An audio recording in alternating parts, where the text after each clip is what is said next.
राम राम। आप देख रहे हैं प्रदेश का नंबर 1 और सबसे भरोसेमंद news channel India news Haryana और मैं हूं आपके साथ आयुष। हरियाणा में रोजगार का मुद्दा एक बार फिर से सियासी गलियारों में सुलगने लगा है। सीईटी पर सुप्रीम कोर्ट के फैसले और क्रीमी लेयर पर सरकार की घोषणा के बाद सत्ता पक्ष और विपक्ष आमने सामने है। अब सीईटी पर सुप्रीम कोर्ट के फैसले को हथियार बनाकर विपक्ष सरकार को घेरने में जुटा है। पूर्व सीएम भूपेंद्र हुड्डा ने सरकार की नीयत पर सवाल उठाते हुए कहा कि सरकार जब भी कोई भर्ती निकालती है तो उसमें कोई ना कोई अड़चन के चलते वो भर्ती रुक जाती है। कौशल रोजगार निगम पर भी सवाल उठाते हुए भूपेंद्र हुड्डा ने कहा कि इस निगम का कोई औचित्य ही नहीं है क्योंकि यह सिर्फ भ्रष्टाचार का अड्डा है। भूपेंद्र हुड्डा के साथ दीपेंद्र हुड्डा ने सरकार पर सरकारी नौकरी को खत्म करने के आरोप लगाए। दीपेंद्र हुड्डा की माने तो देश में सबसे ज्यादा बेरोजगारी हरियाणा में है। भूपेंद्र हुड्डा और दीपेंद्र हुड्डा के साथ ही कांग्रेस के सांसद रणदीप सुरजेवाला ने भी नौकरी और रोजगार को लेकर के सरकार को घेरा। अब कांग्रेस नेताओं के आरोपों पर सीएम नायब सैनी ने पलटवार किया। नायब सैनी ने कहा कि भूपेंद्र हुड्डा 10 साल तक सरकार में रहे, रणदीप सुरजेवाला भी सरकार का हिस्सा रहे। कांग्रेस श्वेत पत्र जारी करके बताई कि 10 साल में कितने युवाओं को नौकरी दी। सीएम सैनी ने कहा कि हमने 9.5 साल में 1,32,000 नौकरियां बिना पर्ची खर्ची के दी हैं और आने वाले समय में 50,000 भर्तियां और करेंगे। अब सीएम सैनी ने यह कहा कि कांग्रेस के नेता जनता में भ्रम फैलाने का काम कर रहे हैं। तो आज हम भी इसी मुद्दे पर चर्चा करेंगे, लेकिन उसके पहले कुछ अहम सवाल हैं। सवाल यह है कि हरियाणा में नौकरियों के नाम पर आखिर भ्रम कौन फैला रहा है? क्या विधानसभा चुनाव में रोजगार इस बार सबसे बड़ा मुद्दा बनने वाला है?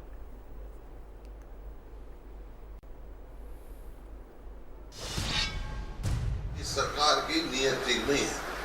जब भी कोई पोस्ट एडवर्टाइज करते हैं कोई ना कोई ऐसी अड़चनें डाल देते हैं जाके कोर्ट में रद्द हो जाएंगे। इसी वास्ते ये कौशल रोजगार योजना जो है इसमें ना तो मेरिट है, ना रिजर्वेशन है, ना पक्की नौकरी है। ये एक तो भ्रष्टाचार का अड्डा बना हुआ है और ये सरकार किसी को नौकरी देना ही नहीं चाहती। और यही कारण है कि ना तो डॉक्टर हैं, ना टीचर हैं, ना कर्मचारी हैं। तो मायने नहीं, हम तो पक्की नौकरी देंगे, 2 लाख नौकरी देंगे जैसे पहले दी हमने नौकरी। हमने तो ठेकेदारी सिस्टम बंद कर दिया था, ठीक है ना। और ये सरकार ही खुद ठेकेदार बन रही है। या तो सरकारी नौकरी को समाप्त करने का काम किया गया इस सरकार में, या उनको कच्चों में परिवर्तित करके कौशल निगम के माध्यम से बिना रिजर्वेशन, बिना मेरिट, बिना पेंशन के ठेकेदारी की तरह कौशल निगम के माध्यम से सरकार ने लेने का काम किया।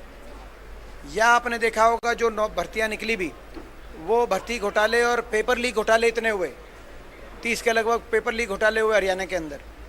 ऐसी स्थिति बन गई कि आज देश में सबसे ज़्यादा बेरोजगारी हरियाणा में, और ले दे के फिर भी कोई अगर लिस्ट बाहर आई हरियाणा की तो उसमें हरियाणा से ज़्यादा हरियाणा के बाहर के बच्चों को प्राथमिकता मिली।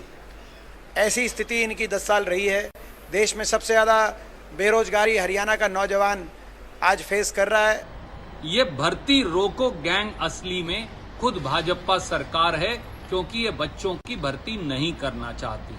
अब इसका नतीजा क्या है, एक एक करके देखते हैं। ग्रुप डी भर्ती, इसमें 13,657 पद हैं और 13.5 लाख बच्चों ने अप्लाई किया। सीईटी एग्जाम की मेरिट के आधार पर चयन किया गया, सोशो इकोनॉमिक के 5 अंक जोड़े गए। 11,000 बच्चों ने नौकरी ज्वाइन कर ली और 2600 के करीब बच्चों ने अभी ज्वाइनिंग रिपोर्ट नहीं दी। अब सोशो इकोनॉमिक खारिज हो गए। स्वाभाविक तौर से अब ये नौकरियां जाने की कगार पर हैं, क्योंकि जब सोशो इकोनॉमिक खारिज हो गए तो पूरा सीईटी का रिजल्ट, पूरा ग्रुप डी की भर्ती का रिजल्ट भी खारिज हो जाएगा। ये बच्चे कहां जाएंगे? मन मर्जी की जो भाजपा की दुकान है, इसने हरियाणा के 20 लाख से अधिक युवाओं की भ्रूण हत्या की और 2019 के बाद सब नौकरियां सिरे से खारिज हो गई। क्या इसका जवाब देंगे? इसका जवाब एक ही है, HSSC हेरा फेरी साठगांठ सर्विस कमीशन को खारिज किया जाए और हरियाणा के मुख्यमंत्री का जो एक नाजायज सरकार चला रहे हैं श्रीमान नायब सैनी जी, अब बच्चों के भविष्य की भ्रूण हत्या करने के लिए जिम्मेवारी लीजिए और इस्तीफा दीजिए। कांग्रेस के मुखिया जो 2004 से लेकर के 14 तक रहे, 10 साल, भूपेंद्र सिंह हुड्डा, रणदीप सुरजेवाला जो सरकार के अंदर था, श्वेत पत्र जारी करके बताए। मैं फिर आज कह रहा हूं, मैं खुले मंच से आज पूरे प्रदेश की जनता को आपके माध्यम से मैं फिर ये बात कह रहा हूं मैं कांग्रेस के लोगों को, भूपेंद्र सिंह हुड्डा को कह रहा हूं कि वो श्वेत पत्र जारी करे। 10 सालों में कितने युवाओं को रोजगार दिया है। वो आज भर्ती की बात कर रहे हैं ना, मैं बड़े विश्वास के साथ कह रहा हूं कि हमने 9.5 वर्षों के अंदर 1,32,000 भर्तियां बिना पर्ची बिना खर्ची के की हैं। 50,000 की मैंने घोषणा की है। आने वाले 2 महीने के अंदर 50,000 और भर्तियां करेंगे। वो भी बताएं श्वेत पत्र जारी करके कि हमने इतनी भर्तियां की हैं, किस आधार के ऊपर की हैं, क्या भ्रष्टाचार होता था, किसकी पर्ची चलती थी, किसकी खर्ची चलती थी, उसका भी बताने का काम करें।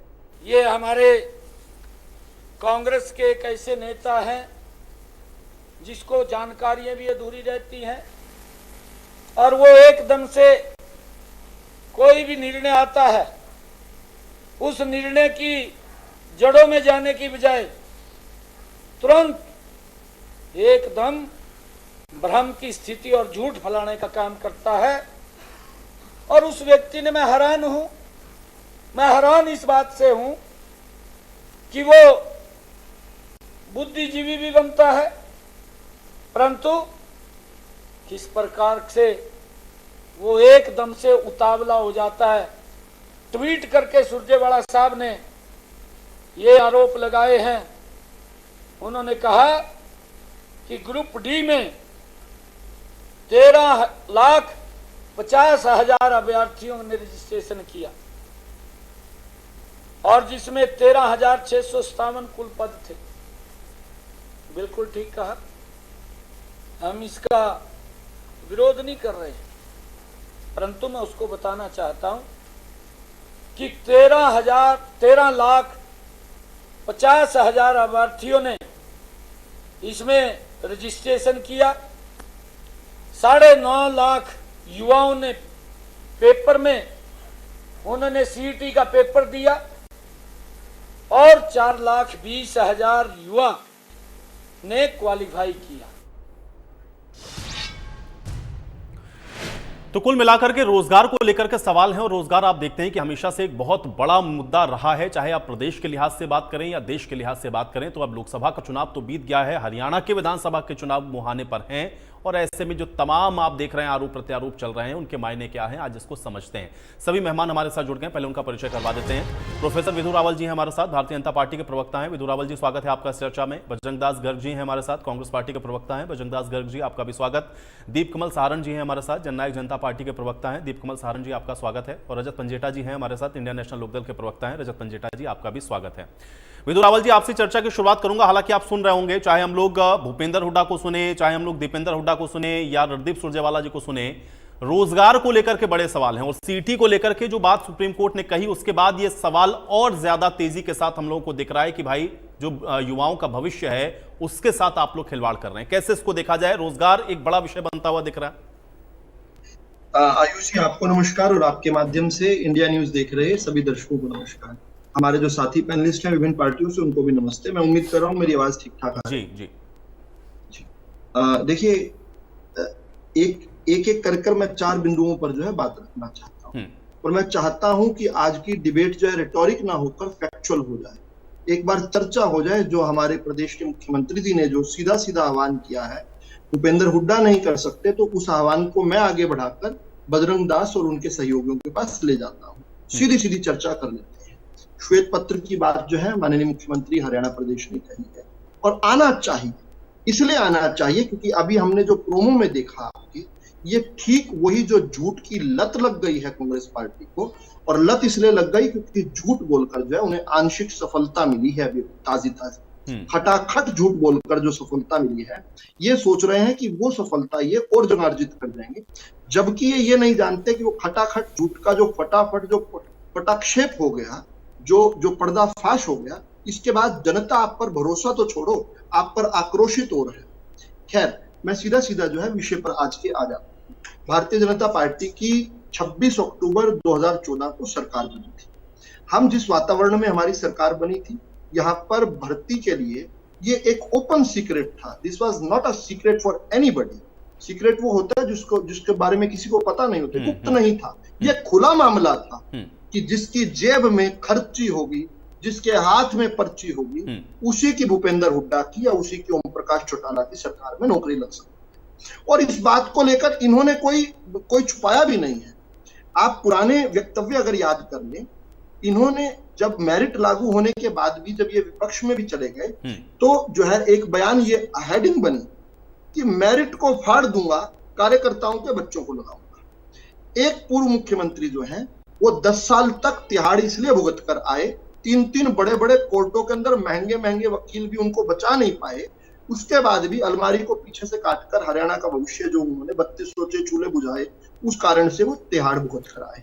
दूसरे मुख्यमंत्री हैं, उनके बारे में, और मैं इसलिए सोच रहा था, मैं शायद रणदीप सुरजेवाला कहीं हुड्डा के ऊपर तंज तो नहीं कस रहे, थोड़े आपस में अनबन भी है शायद, तो इसलिए उनके बारे में माननीय हरियाणा एंड पंजाब हाईकोर्ट ने भूपेंद्र हुड्डा के चयन भर्ती आयोग के बारे में क्या लाइन कही है? लाला की दुकान, मेरे शब्द नहीं है, ये हरियाणा एंड पंजाब हाईकोर्ट के शब्द है।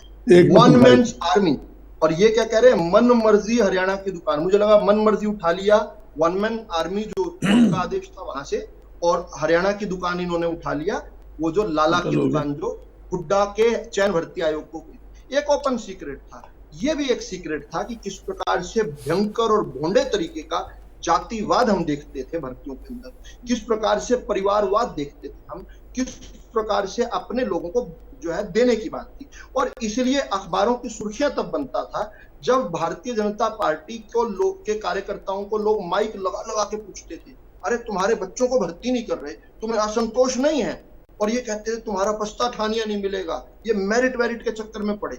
इसकी यहाँ तक की हेडलाइंस बनी है अखबारों की कि जबरदस्ती कार्यकर्ताओं का आक्रोश दिखाया जाता था कि कार्यकर्ताओं के बच्चे नहीं लग रहे, मेरिट पे बच्चे लग रहे हैं। इसको लेकर ये नैरेटिव बने। अब सीधा सीधा फैक्ट की बात कर लें हम, 1999 से 2005 तक जो इंडियन नेशनल लोकदल की सरकार थी, वो एसएसपी उस समय हुआ करता था, सर्विस सिलेक्शन बोर्ड था। 11,808 नौकरियां इन्होंने एसएसपी के थ्रू दी, एचपीएससी के थ्रू दी 3317। अब ये 11,808 में वो 3206 भी हैं जिनको जो है, जिसके बाद जिसकी गड़बड़ी के कारण ये जेल में भी, कुल मिलाकर बनती है 15,000। 6 साल में 15,000 नौकरियां। कांग्रेस सरकार ने 2005 से लेकर 2009 तक 18,020 नौकरियां दी, जो एसएसबी इनके दौरान जो है एचएसएससी भी बन गया, 18,020 नौकरियां। और 2009 से लेकर 2014 44,302 नौकरियां। ये कुल मिलाकर बनती है 62,322 नौकरियां। इसमें आप जोड़ लीजिए 20,777 जो इन्होंने स्कूल टीचर सिलेक्शन बोर्ड जो बनाया हुआ था उसके तहत दी, और इसमें 5424 जोड़ लीजिए जो इन्होंने एचपीएससी पे।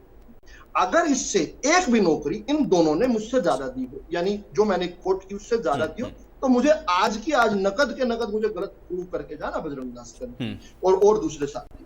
अब हम अपने आज पे आ जाते हैं। हमने पहली जो हमारी पहला कार्यकाल था मनोहर लाल जी की सरकार का, 2014 से 19 तक 68,122 नौकरियां दी एचएसएससी और 3,030 नौकरियां दी एचपीएससी पे। ये लगभग 71,000 के करीब बन जाते हैं।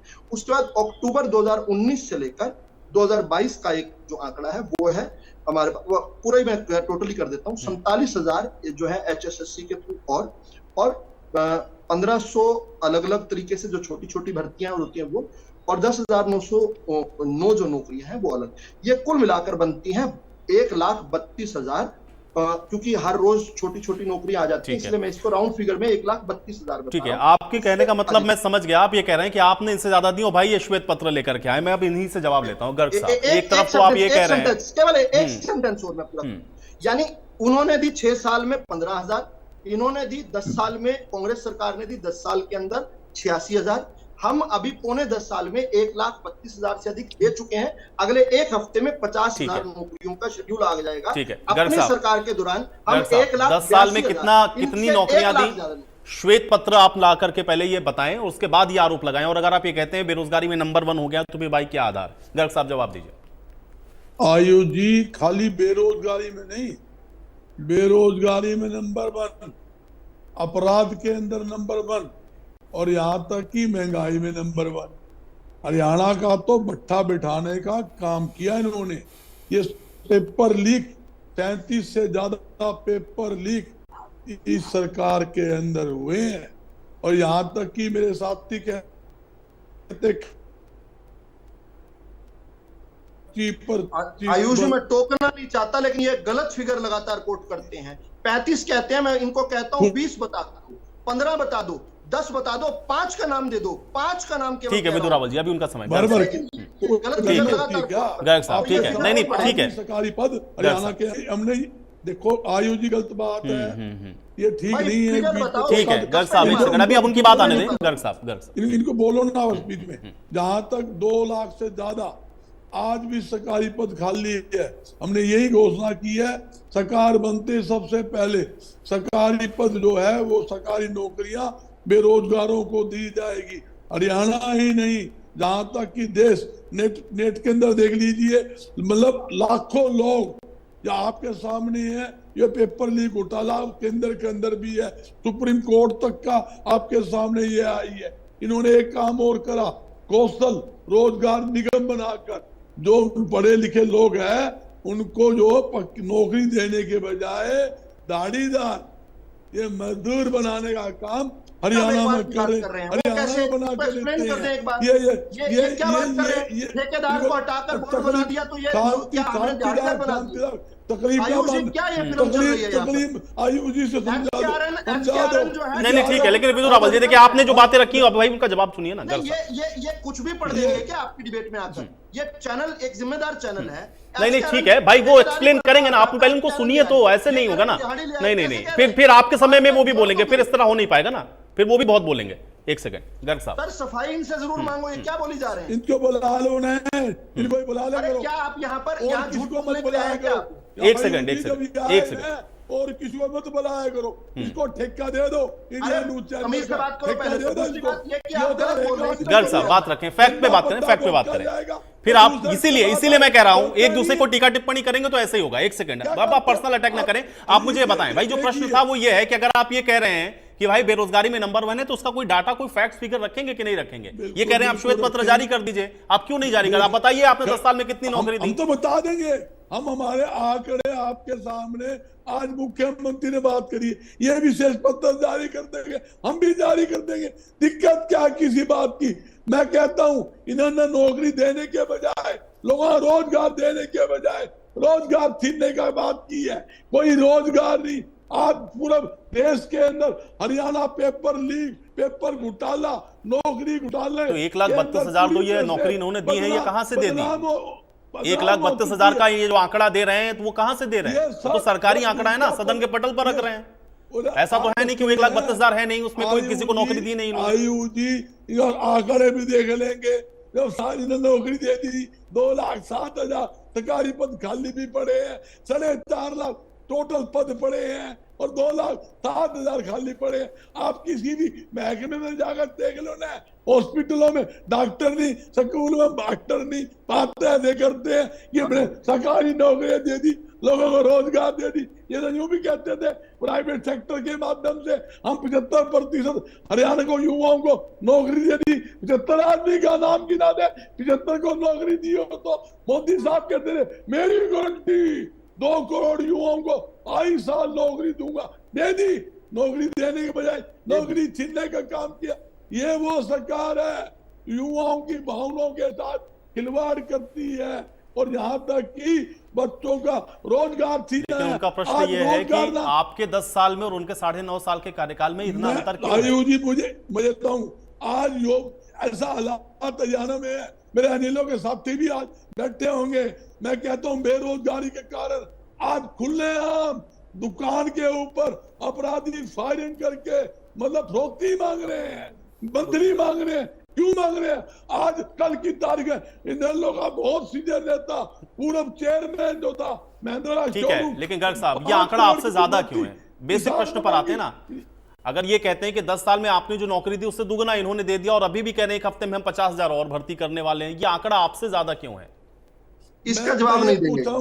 इसका जवाब नहीं देंगे। 10 साल के अंदर तो इसका जवाब लेकर 50,000 नौकरी हम 5 दिन में दे देंगे। कहां से दे देंगे? नौकरी निकालेंगे, ऐड देंगे, फिर घर की दुकान खोल रखी है कि मैं 1 हफ्ते के अंदर 50,000 नौकरी दे दे। ये सब घोटाले की सरकार देना दाना कुछ नहीं।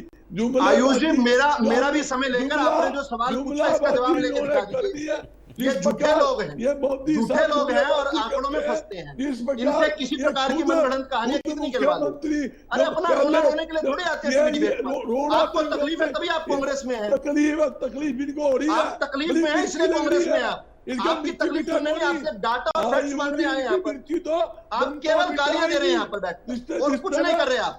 कोई एक काम की बात नहीं की आपने। आपके मन में जो मनगढ़ंत ठीक है गैर साहब, ये तो खामियां गिना दी आपने। ठीक है भाई, आप विपक्ष में आप खामियां गिनाइए, उस पर मुझे कोई आपत्ति नहीं है। मुझे ये फैक्ट्स के साथ बताइए ना कि आपके समय में व्यवस्था अच्छी थी, आपके समय में ट्रांसपेरेंसी के साथ अगर आप ये कहते हैं कि आप नौकरियां दे रहे थे, तो वो कितनी नौकरियां थी और वो डाटा आपका कम क्यों, इनका ज्यादा क्यों? बस इसको फैक्ट्स के साथ बता दीजिए। बाकी आपको जो आरोप लगाना आप लगाइए, आप विपक्ष में आप लगाइए, कुछ नहीं कर रहे, लेकिन डाटा कुछ फैक्ट्स तो रखिए। आपने कितनी नौकरियां दी थी? अच्छा बजरंग दास जी, आपने कितनी नौकरियां दी? कितनी नौकरियां दी थी? छोटा सा आयुष जी, एक सेकंड अभी कर आयुष है कोई और है? एंकर कौन है? आप सवाल से नहीं एक सेकंड गर्ग साहब, मेरा भी वही प्रश्न है, मैं बार-बार आपसे वही एंकरी आप कर लो, नहीं देंगे या तो एंकरी उनको कर लेते हो, आप घर बैठ जाओ। जवाब नहीं ले सकते आप, जवाब नहीं ले सकते आप जवाब दीजिए। अरे विदुर रावल जी, एक सेकंड भाई, एक सेकंड। हमने 1.5 लाख लोगों को नौकरी दी। कैसे नौकरी का सवाल है, एसएस बोर्ड की, एससीएच की, कितने एसएस बोर्ड से कितनी दी थी? एसएस बोर्ड से कितनी दी थी? सुनो पूरे बताओ तो यार, इसको बुलवा लो। अरे बता दो भाई। नहीं विदुर रावल जी, ठीक है वो बता रहे हैं ना भाई, उनको सुनिए तो पहले। वो अलग अलग बोर्ड से कितनी नौकरी दी वो बता रहे हैं, बताइए। कितनी दी, फलाना दी, टिकड़ी नो बता दो, कितने को डालेंगे? मैं बता दूं, मैंने तो बताई है, मैंने तो बताई आपने। मैंने तो बताई है आपके अंदर आपने शराब चोरी करके बेची, एफआईआर दर्ज है। अब ये कहीं पर भी ले जाएंगे, बताओ डिबेट को कहीं पर भी ले जाएंगे। ठीक है गर्ग साहब, मुझे लगता है जो लिस्ट लेकर के गर्ग साहब आप बैठे उसमें जरा स्पेसिफिकली देख लीजिएगा, एक बार देख लीजिएगा किस विभाग में कितनी नौकरी आपने दी। ठीक है, मैं दीप कमल जी का रुख कर रहा हूँ। ठीक है दीप कमल जी, नहीं ठीक है। अरे बेरोजगारी बड़ा मुद्दा है, लेकिन मैं केवल इतना कह रहा हूँ, फैक्ट्स के साथ बात करेंगे तो वो जनता के लिए और क्लियर होगा। बाकी आरोप लगाइएगा आराम से, अभी चुनाव में जा रहे हैं, प्रचार करिएगा, खूब आरोप लगाइएगा इन्होंने नौकरी नहीं दी, बेरोजगारी में नंबर 1 कर दिया, ये चुनावी बातें। एक सेकंड दीप कमल जी, ये नौकरियों को लेकर के, रोजगार को लेकर के तो सवाल हमेशा होता है, लेकिन अभी जो सरकार फैक्ट्स रख रही है, विपक्ष के जो आरोप हैं, कैसे इसको आप देखते हैं? नहीं देखिए आयुष जी, इसमें दो राय नहीं है कि जो पिछले 10 सालों में राज्य सरकार ने नौकरियां दी हैं, वो उससे पहले की जो 10 साल की कांग्रेस पार्टी की सरकार थी उससे ज्यादा दी हैं। बल्कि जो शुरुआत के 6-7 साल थे उसके अंदर ही ज्यादा नौकरियां दे दी गई। उसके बाद कुछ और भी कारण रहे, कोर्ट के मैटर्स काफी रहे और कोरोना काल भी था। काफी सारी नौकरियां पिछले 2-3 साल में जरूर डिरेल हुई हैं, जो बार बार बड़ी संख्या में भर्ती होनी थी, वो किसी भी कारण से और लटकती गई है। जो रफ्तार बनी थी वो रफ्तार मेंटेन नहीं हुई है, लेकिन ये निश्चित है कि कांग्रेस पार्टी के कार्यकाल से ज्यादा नौकरियां उसके बाद की सरकारों ने दी हैं। जहां तक बात ये है कि जो जैसे बजरंग दास गर्ग जी 1.5 लाख कह देते हैं या फिर कोई और आंकड़ा दे देते हैं, अब उसके अंदर अगर कोई वर्गीकरण हो कि कितनी नौकरियां पक्की थी और कितनी नौकरियां कॉन्ट्रेक्चुअल थी या अलग अलग जो कॉर्पोरेशन है उनके अंदर थी, और उसके साथ एक सबसे ज्यादा महत्वपूर्ण बात यह है कि किस साल में कितने जो सरकारी कर्मचारी हैं वो रिटायर हुए हैं। ये एक महत्वपूर्ण पहलू है जिसको हम बार बार कभी चर्चा में नहीं लाते कि संख्या खाली पदों की कितनी है। अगर किसी साल में रिटायरमेंट अगर 10,000 लोग हो रहे हैं और उस साल में हम 8-10 हजार 8-9 हजार भर्ती कर लेते हैं तो वो एक ठीक बात है, लेकिन अगर रिटायरमेंट 40,000 लोग हो रहे हैं और उस साल हम 10-15 हजार लोगों को भर्ती करके कहे कि ये एक अच्छा कदम उठा लिया है, तो 25-30 हजार पद तो एक ही साल में एक्स्ट्रा खाली हो गए। ये एक चीज है। मैं मानता हूं कि लगभग जैसे बताते हैं कि 4.25-4.5 लाख एम्प्लॉइज हैं हरियाणा सरकार में, और औसतन 30 साल तक एक कर्मचारी काम करता है। अगर 28 साल एवरेज एज माने नौकरी ज्वाइन करने वाले की और 58 साल की उम्र तक काम करना हो, तो 30 साल की उसमें लगभग 15,000 कर्मचारियों की औसत बनती है हर साल रिटायर होने की। तो 5 साल के कार्यकाल में 75,000 नौकरियां औसतन एक सरकार को देनी चाहिए अगर ये क्रम चल रहा है तो। और उसमें भी ये डिपेंड करता है कि 1990 के दशक के बाद जिस तरीके से राज्य की स्थिति बेहतर हुई और जो संसाधन है वो बढ़े और विस्तार हुआ, चाहे वो स्कूल थे, चाहे बिजली का था और चाहे रोडवेज के थे या और विभाग, नए नए विभाग भी बहुत सारे खुले। तो जो कर्मचारियों की संख्या है वो भी हमारी 1985 के बाद 1990 के बाद बढ़ी है बड़े संख्या में, और वो लोग अब रिटायर भी हो रहे हैं। उनकी जो 25, 30, 35 साल की जो सेवा थी वो पूरी भी हो रही है। तो ये कई सारी चीजें हैं जिनकी डिटेल्स में जाने की बजाय और कुछ एक आंकड़ों पे हम बात कर लेते हैं। लेकिन जो दूसरा पहलू इसके साथ है, दुर्भाग्यपूर्ण सबसे ज्यादा है, वो ये है कि नौकरियां दी जा रही हैं, कितनी दी जा रही हैं वो ठीक है, लेकिन एक नौकरी निकले 2012 में और उसकी ज्वाइनिंग हो 2022 में जाकर 8-10 साल का समय ऐसी चीजों में लगे और उसमें भी पेपर लीक हो, मानवीय गलतियों की वजह से पेपर में जो सवाल आते हैं वो गलत पाए गए, उनके जवाब गलत पाए गए, और दूसरी चीजें जो कि बहुत आसानी से सुधारी जा सकती थी आज के दौर में आधुनिक व्यवस्था के अंदर। सीबीएसई एग्जाम लेती है, उसके अलावा आईआईटीज के, आईआईएम्स के एग्जाम होते हैं, वहां पर इस तरीके की कोई ज्यादा दिक्कत नहीं आती है। लेकिन राज्य सरकार की, जो मैं पहले भी आज से जब 6 महीने साल पहले जब हम सरकार का हिस्सा थे तब भी जब इस बारे में चर्चा हुई, मैं मानता हूं मैंने तब भी यही बात सेम कही कि हरियाणा पब्लिक सर्विस कमीशन और Haryana staff selection commission, Haryana सरकार में अगर 40 विभाग है, 40 दफ्तर है, उनमें सबसे ज्यादा जो लेस मॉडर्नाइज्ड है, जो कम आधुनिक है, जिनके अंदर सबसे कम ट्रांसपेरेंसी है और सबसे ज्यादा गड़बड़ियां होती हैं, जो सबसे कम कंप्यूटराइज्ड उस तरीके के हमारे विभाग हैं। इनका नवीनीकरण करने की, इनका सुधार करने की बहुत ज्यादा जरूरत है। और ये सिर्फ इसलिए नहीं कि ये 2 दफ्तर हैं और हर विभाग की तरह इनको मॉडर्न बनाया जाना चाहिए, ये इसलिए क्योंकि ये सीधे कनेक्टेड हैं लाखों युवाओं से जो हर साल तैयारी करते हैं। और एक अच्छा माहौल बना था पिछले सालों में कि बच्चे जो हैं वो कोई और रास्ता ढूंढने की बजाय प्रिपरेशन करते थे अच्छे से, और उन्होंने अपनी क्लासेस ड्रॉप करके दिल्ली में, कोटा में, चंडीगढ़ में आकर तैयारियां की हैं। लेकिन पिछले 2-3 सालों में जो भर्तियां डिरेल हुई हैं कोर्ट की वजह से या एग्जाम के प्रोसेस में गलती पाए जाने की वजह से, क्वालिफिकेशंस का जो एडवर्टाइजमेंट थी वो बाद में बदले जाने की वजह से, वो बहुत ज्यादा दुर्भाग्यपूर्ण है। इनको सुधारने की जरूरत है। बहुत से लोग भरोसा करके 1 साल 2 साल करके तैयारी करते हैं और फिर जब वो ओवर एज होने लगे या फ्रस्ट्रेशन आने लगे कि नौकरी कंप्लीट ही नहीं हो रही है और फिर पता चले कोई गड़बड़ भी है, करोड़ों रुपए स्टाफ सिलेक्शन कमीशन के ऑफिस में पकड़े जाते हैं और कर्मचारी जो है वो शामिल पाए जाते हैं, तो ये कोई अच्छी चीज नहीं है, इनको सुधारना चाहिए। एक चीज मैं जरूर कहूंगा कि हम, ये अच्छा लगता है हमें, जनहितैषी फील होता है ये कहना कि सरकारी नौकरियां दी जानी चाहिए, बड़ी संख्या में दी जानी चाहिए, लेकिन उसके साथ जिम्मेदारी से हमें ये देखना चाहिए कि सरकारी नौकरी वाला एक कर्मचारी, उसकी जो तनख्वाह है वो हरियाणा के जो 3 करोड़ जनसंख्या है उनके हिस्से से आती है। उनके दिए हुए टैक्स या उनके हिस्से का जो विकास कार्यों का बजट हो सकता था वो सरकारी कर्मचारी की तनख्वाह के रूप में जाता है। क्या हम उस बर्डन को कितना बढ़ाना चाहते हैं या कितना बढ़ा सकते हैं, ये जरूर विश्लेषण होना चाहिए, बजाय कि सिर्फ ये कहे कि हाँ इस साल 20,000 दे दिया, अगले साल 25,000 देंगे, 30,000 देंगे। ये जो 20-25,000 तो सरकारी नौकरियां दी जाती 2 लाख या 2.5 लाख देंगे, पता नहीं 2 लाख से ऊपर बोल रहे हो तो हम नौकरी देंगे सरकार। ये मैं कह रहा हूँ ये हमारा सीमित बजट है और आज के समय जो बजट हरियाणा सरकार का अनप्लान्ड बजट है जिसमें हमारे रोजमर्रा के खर्चे शामिल होते हैं, उसका लगभग 60% बजट सरकारी कर्मचारियों की तनख्वाह और पेंशन पर जा रहा है।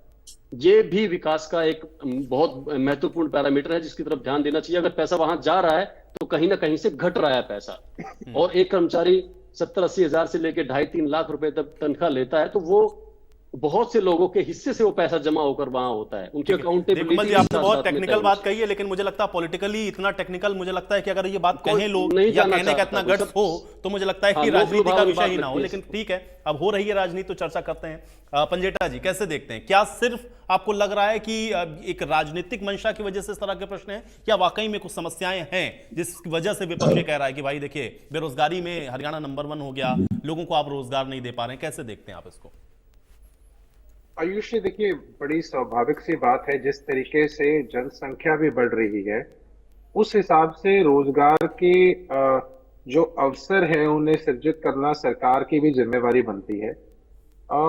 जो आंकड़ों के हिसाब से अगर देखा जाए, जो 4.5 लाख सैंक्शन पोस्ट हैं जो सरकार अपने हिसाब से बताती है, उसके अंदर 1,80,000 जो पक्की पोस्ट हैं वो खाली पड़ी। सरकार ने जरूर कंट्रैक्चुअल में 1.25 लाख और 1,05,000 कौशल रोजगार की भर्तियां करी हैं, लेकिन आज भी 1,80,000 पद खाली है। 2,70,000 के आसपास जो हैं वो इनके पक्के कर्मचारी हैं। हमारे समय में 4 लाख पक्के कर्मचारी थे। सीधा सीधा जवाब इस बात से मैं इनको देना चाहूंगा। एक भर्ती का जिक्र किया, वो माननीय सुप्रीम कोर्ट ने, सर्वोच्च न्यायालय ने भी वो वहां तक चैलेंज हुई, उस भर्ती को सही माना गया। ज्यादा समय ना खराब करते हुए सीधा सीधा इस बात पे आते हैं कि अभी अगर HPSC की बात करें तो 25 करोड़ तो सीक्रेसी पे खर्च किया जाता है। उसके बाद भी अगर नहर पटवारी जैसी भर्तियां, TGT English, PGT Sanskrit, veterinary surgeon, ग्राम सचिव, नहर पटवारी, उसके बाद इलेक्शन तहसीलदार हो गया, कृषि विभाग की ADO की है, SADO की है, फायर ड्राइवर की है, फिशरी की है, एग्रीकल्चर डेवलपमेंट ऑफिसर की है, जूनियर डेवलपमेंट एग्रीकल्चर ऑफिसर की है। उसके बाद चाहे HCS जुडिशियल का आप देख लीजिए जो पेपर लीक हुआ था। उसके बाद पुलिस कांस्टेबल में तो 1 करोड़ की आंसर की बिकी थी, वहां 25-25 लाख के ब्लैंक चेक पहले मांगे गए थे। एक्साइज इंस्पेक्टर की है, नायब तहसीलदार की है, क्लर्क की है, एस्टेट की है, नीट की है, फार्मेसी की है, नायब तहसीलदार, जूनियर लेक्चरर, एग्रीकल्चर इंस्पेक्टर, ऐसी बहुत सी भर्तियां इस सरकार में जो अधर में लटकी हैं। तो इसमें कोई दो राय नहीं। और हाल ही का एग्जाम्पल आपको पता है, जहां सोशो इकोनॉमिक के जो क्राइटेरिया के मार्क्स थे, जो गलत मेरिट लिस्ट तैयार की गई, वो माननीय, आपको पता है सुप्रीम कोर्ट ने भी उसको असंवैधानिक मानते हुए सरकार को उसमें भी फटकार लगी और लाखों बच्चों ने वो पेपर दिया था, जिसमें काफी जो हरियाणा के बच्चों का जो है फ्यूचर वो अधर में लटक गया था। देखिए ये अलग वो विषय है। तो उसके बावजूद 13,462 पोस्ट ऐसी हैं जो सरकार ने खत्म ही कर दी। HCS में तो देखिए 32 पेपर क्वेश्चन ऐसे थे जो इन्होंने HCS के प्रीलिम्स के वो रिपीट किए। देखिए अब ऐसा तो है नहीं कि ये चीजें पब्लिक डोमेन में नहीं है, या हम इन चीजों को ना माने कि सरकार जो कहती है युवाओं को आप इजराइल चले जाइए, इजराइल में नौकरी लगा देंगे, बच्चे जमीन बेच के डोंकी के जरिए बाहर जा रहे हैं, उसको भी देखना पड़ेगा आपको। और उसके बाद ये पेपर लीक की बार बार समस्या है, क्वेश्चन रिपीट की समस्या है। जो 27,000 ग्रुप 56-57 में जो एक अगले दिन पेपर हुआ था, उसमें 27,000 बच्चे ऐसे थे जिन्होंने सेम क्वेश्चन पेपर दिया एक दिन छुट्टी के बाद, क्योंकि वो कोर्ट के अंदर था जस्टिस अंदावालिया के। तो वो उसके साथ साथ अगर हम बात करें तो सरकार में ये देखिए कि नौकरियों की पहले से किल्लत है। और उसके बाद 2019 के अंदर SDO का इलेक्ट्रिसिटी डिपार्टमेंट में 85 में से मात्र 2 हरियाणा के थे। बाहर भी नौकरियां, HCS में एक तिहाई 2019 वाला बाहर के, 2019 में असिस्टेंट प्रोफेसर 11 बाहर के थे 18 में से। उसके बाद एग्रीकल्चर डेवलपमेंट ऑफिसर के 23 में से 16 बाहर के थे 2019 का। 2021 में technical education lecturer general category के अंदर, उसके अंदर 157 में से 106 बाहर के थे। उसके बाद अगर आप ऐसे सारी HSIDC का है, उसके बाद हरको बैंक की भर्तियां तो बिल्कुल ही इन्होंने 980 के आसपास जो है वो पोस्ट ही खत्म कर दी। अब आप एम्प्लॉयमेंट में बार बार आ रहे हो, CMI कह रहा है 315% आपकी वो अनएम्प्लॉयमेंट बढ़ी है। उसके बाद EPF होगा, देख लीजिए, वो कह रहा है कि वो घटी है। तो आपको क्या लग रहा है, सरकार की नीयत सही नहीं है या टेक्निकली, या फिर जो अब आप उसको एग्जीक्यूट जब कर रहे हैं तो वो जो व्यवस्थाएं हैं उसमें समस्या है? तो व्यवस्था में समस्या है, सरकार की नीयत में समस्या है। सारी अधर में क्यों लटक रही हैं 2019 के बाद, और इतनी नौकरियां जो हाईकोर्ट में जाके क्यों उलझ रही हैं? अगर आप पहले से इनकी तैयारी करते, जल्दी पड़ी थी नीयत में भी, और जो समस्या जो आपका जो एग्जीक्यूशन वाला पार्ट है उसमें भी। जवाब दीजिए।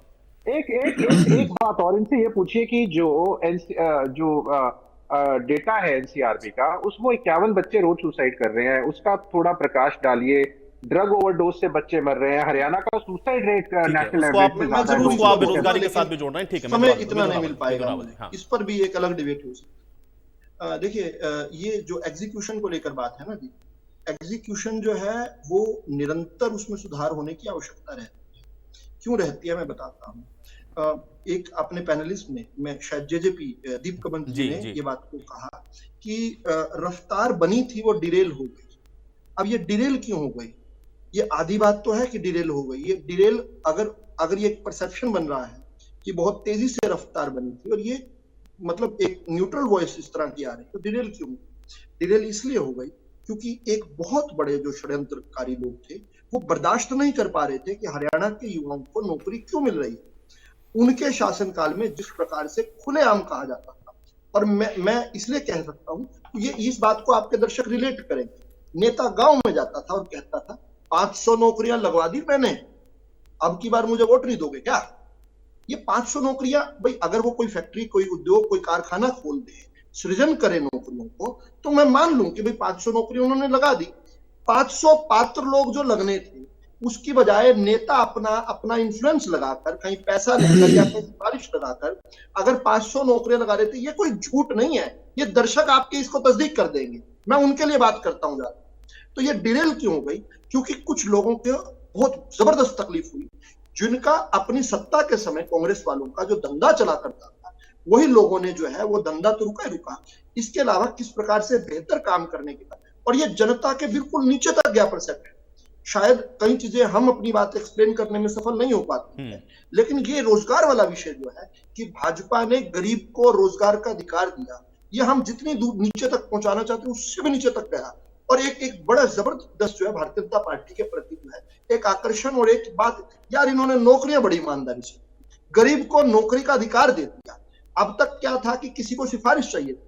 ये जो भर्ती रोको गैंग है ना, जिसको बार बार उपयोग में लेकर आ रहे, एक बार उनका नाम पढ़िए। मैं आज की डिबेट, अलग अलग डिबेट्स में भी किसी और विषय पर भी ये बात कह रहा था, जो लोग रोक रहे हैं वो रोक कौन कौन से है? कोई भी बहाना बना रहे हैं। अगर क्वेश्चन जो है रिपीट हो रहे हैं तो भी वही के वही लोग जो है कोर्टों में जा रहे हैं। मुवक्किल कोई भी खड़े कर लेते हैं, लेकिन लोग कौन जा रहे हैं? वो एक पूरी मशीनरी है। उनके नाम पढ़िए। कई बार तो कुछ लोग तो हमारे साथ डिबेट में बैठते हैं, और वो मुझे डिबेट में बैठकर लाइव कहते हैं मैं आपको मानहानि का नोटिस भेजूंगा। वो लोग खुद बैठकर ये जो है सोशो इकोनॉमिक क्राइटेरिया में गरीबों के खिलाफ खड़े होकर लड़ रहे हैं। अच्छा, कोर्ट ने असंवैधानिक कहा है, मैं इससे एक बड़ी बहस करता हूं। माननीय कोर्ट है, संविधान की कस्टोडियन है, उसको करना ही है, लेकिन क्या ये एक नोबल प्रयास नहीं था?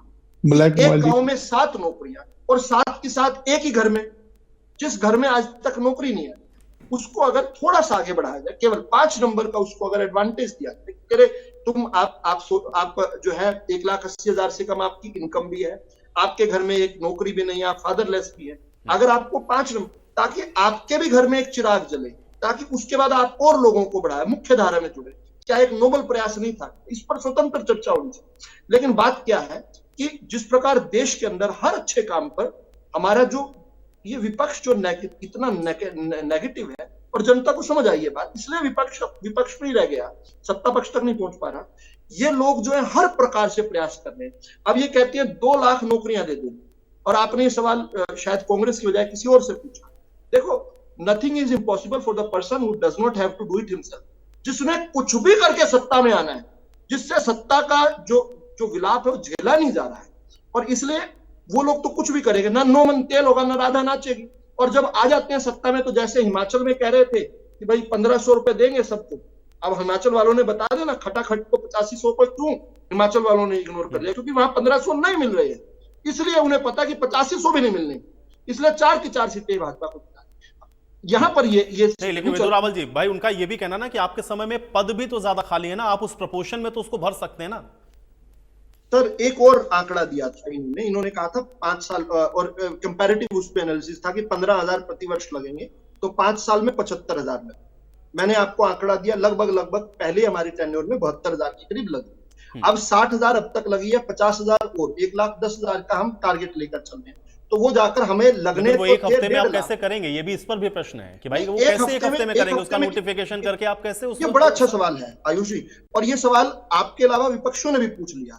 एक हफ्ते में उसकी शेड्यूलिंग जारी करने की बात की, एक हफ्ते में उनकी शेड्यूलिंग जारी करेंगे। अगले 100 दिनों के अंदर हम ये 50,000 पद पूरे करने वाले। और ये भूपेंद्र हुड्डा की तरह खोखला वादा नहीं है जो उन्होंने गोहाना में अगस्त में किया था।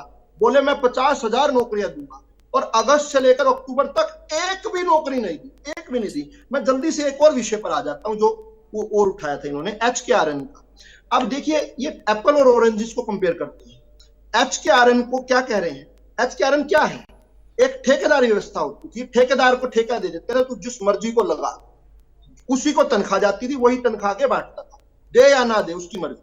हमने ये बंदरबाट को खत्म करके HKRN उसकी तरह व्यवस्था लेकर आए, पक्की नौकरियों की जगह नहीं लेकर आए बजरंग दास जी, अगर आपको शायद ना पता हो, केवल भाषण सुनते हो अगर आप कांग्रेस को। तो HKRN उस ठेकेदारी प्रथा का विकल्प था, और विकल्प है, और बहुत शानदार विकल्प है। कोई व्यक्ति अगर HKRN की बुराई करता है और ये कहता है कि पहले वाली व्यवस्था अच्छी, तो मैं तो उसको बुद्धिजीवी नहीं मानता भाई। किस प्रकार से वो कहते थे। एक आध और छोटी सी बात कह दूं, एक इजराइल में भेजा, अरे भाई किसी को जबरदस्ती भेजा क्या? किसी को ये कहा कि आपको जाना है, लोगों ने कहा और भेजा। तो इजराइल में भेजना क्या है? इजराइल के कौन से पार्ट में भेजा? और वैसे भी लोग जा रहे थे। किसी भी सरकार ने, हिंदुस्तान छोड़ो दुनिया की किसी सरकार ने रोक नहीं लगाई थी। हमने सरकार बीच में लगाकर ministry to ministry, foreign ministries को अपने ऊपर जो है एक तो गारंटीज हो गई, उनके साथ छल कपट ना हो पाए। दूसरा, हमने उनकी सुरक्षा की बात की है। हम सरकार जब ये बात ठीक है, लेकिन तो जो इनके दौरान है वो आगे पीछे अपना इनके दौरान क्या हुआ वो भी बता देता हूँ। अफगानिस्तान में, इराक में, इथियोपिया में, सीरिया में, अजरबैजान में गए। इराक और अफगानिस्तान में तो 3-3 हमारे कर्मचारी, हरियाणा के कर्मचारी आज तक वापस नहीं आए। बाद में उनकी बॉडीज वापस आई। ठीक है मिथुन, बात आ गई आपकी। गर्ग साहब, ये केवल राजनीतिक मंतव्य के तहत आप लोग कह रहे हैं? क्योंकि अगर 2-2.5 लाख नौकरी और आप देने की बात कर रहे हैं तो वो कैसे देंगे? उस ओर जो है दीप कमल जी ने भी इशारा किया, भाई वो बात कहिए जो प्रैक्टिकली पॉसिबल है। देखिए आयुष जी, मैंने पहले भी बताया, लगभग 4.5 लाख सरकारी पद है, और आंकड़ा देख लीजिए, हमारे समय के अंदर लगभग 75,000 सरकारी पद खाली थे। ये कमलदीप जी ने माना, एक तो हकीकत क्या स्थिति है, क्या है, लोग रिटायर ज्यादा होते रहे, कुछ नौकरियां लग गई, रिटायर ज्यादा हो गए। इस कारण आज स्थिति क्या है, लगभग 2 लाख से ज्यादा सरकारी पद खाली है।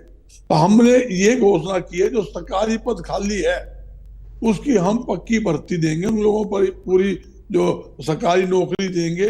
ये घोषणा कांग्रेस पार्टी ने की है, ये मैनिफेस्टो में, हमारा घोषणा पत्र में हम डालने भी गए। और ओपीएस की बात है, ओपीएस भी लागू करेंगे, ये भी हम घोषणा पत्र में डालेंगे। वही तो है ना, हरियाणा गवर्नमेंट के पास इतना बजट है कि आप 2 लाख 2.5 लाख नौकरी देकर बड़ा अच्छा सवाल कर लिया। बजट की बात तो सुन लो, जब हम पार्टी छोड़ के गए थे 2014 के अंदर, जब हमारी सरकार गई थी, लगभग 70,000 करोड़ से ज्यादा लगभग कर्जा हमारे हरियाणा सरकार पे था। आज कर्जा कितना है? 4 लाख करोड़ से ज्यादा कर्जा आज हरियाणा में है। इन्होंने दो आप आंकड़े देख लो, 1966 से लेकर 98,500 करोड़ रुपए कर्ज था जब आप गए थे। 28,500 करोड़ किसने देना था? किसने मंगल ग्रह से आकर देना था? जोड़ लो, आप जोड़ लो, बिजली कंपनियां जोड़। और आज 3,25,000 दोनों आंकड़े 4.5 से ऊपर है। आप चेक करा लेना, यहाँ तक कि इनके सारे आंकड़े जो लो 1966 से लेके 2014 जब तक हरियाणा अलग बना, 48 साल के अंदर कर्जा वही करना पड़ेगा, आपको भी वही करना पड़ेगा गर्ग साहब। भाई बजट जो है आपको भी वही करना पड़ेगा, ऐसा तो है नहीं कि आप कहीं और से पैसा लाएंगे। बजट की बात सुन लो, एयरपोर्ट बनाया हिसार में, 6 बार उसका उद्घाटन कर दिया, आज तक तो एक जहाज उड़ा नहीं। जहाज तो छोड़ो, चिड़िया तक उड़ी नहीं। अरबों रुपए करोड़ों रुपए खर्चा दिखा दिया हमने, भाई ये खर्चा कर दिया। ये सब क्या है? उद्घाटन और पत्थर रखने की सरकार है और मलाई खाने की सरकार है। नहीं, वो तो कह रहे हैं हमने पर्ची खर्ची बंद कर दी, आप कह रहे हैं मलाई खाने की सरकार है। आपके समय में पर्ची खर्ची थी, वो तो बंद करके ट्रांसपेरेंसी के साथ नौकरी दे रहे हैं। मेरे साथी ने कहा हमने पर्ची खर्ची बंद कर दी, पर्ची बिल्कुल बंद कर दी, पर्ची की जरूरत नहीं है। आप बजरंगदास जी, आप हिसार से मुंबई आज भी जा सकते हैं। आज भी फ्लाइट हिसार से मुंबई इंडिगो की जा रही है। ये बोलोगे भाई? आपको हिसार के रहकर, मैंने आपके बैठे गूगल किया, मैंने फ्लाइट फ्रॉम हिसार लिखा, फ्लाइट हिसार से मुंबई आज ही आज की। अरे यार, अरे सर आज भी फ्लाइट जा रही है, आप बता सकते हो भाई? आयुजी का और मैं पैसे बता देता हूँ, 4329 रुपए दिखा रहे हैं। भाई मुझे नहीं पता वहां से फ्लाइट उड़ रही कि नहीं, वो तो कह रहे हैं कि उनको वहां से फ्लाइट है, आप मुंबई जाइए। आप कह रहे हैं वहां से फ्लाइट भी नहीं उड़ रही, यही तो कह रहे हैं कि आप गलत तथ्य रख रहे हैं। आज सुबह 4:45 चलेगी, अभी 3:45 पर चलेगी, 5:40 पर मुंबई उतर जाएगी। फ्लाइट छोड़िए।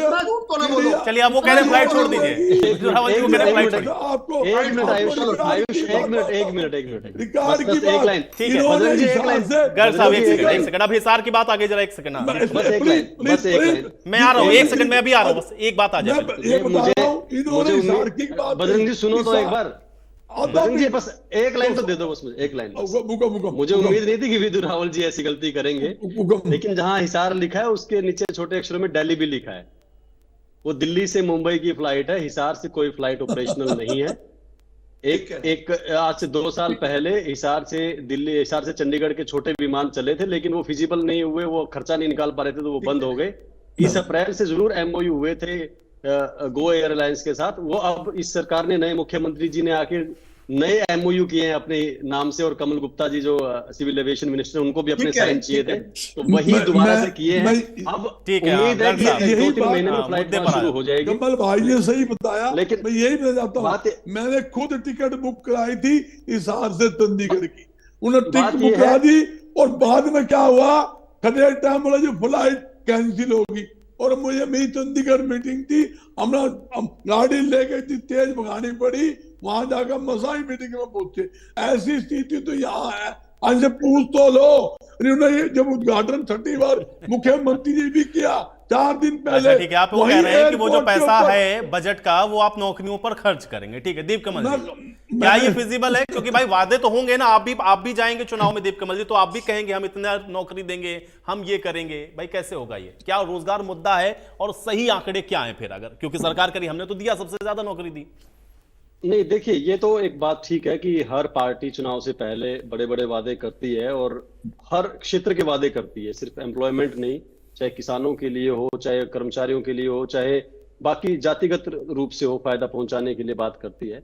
लेकिन उसके अंदर जो जिम्मेदार लोग हैं, जो सरकार में आने की सूरत रखते हैं, उनको कम से कम ये चीजें तो देखनी चाहिए कि भाई कहां तक की बात संभव है और कहां तक की बात संभव नहीं है। अब जिस भर्ती रोको टीम की बात कर रहे थे विदु रावल जी, मुझे तो लग रहा है कि एक टीम लगा रखी है इस काम के लिए कि अब की नौकरियों को रोको, किसी तरीके से रोको, ताकि ये इकट्ठी हो जाएं, और इनको उम्मीद है कि इनकी सरकार आ जाएगी तो फिर हमारे पास होगा, इतनी वैकेंसीज ऑलरेडी इकट्ठी हो जाएंगी कि हम भर पाएंगे फिर, और दिखा देंगे कि हाँ।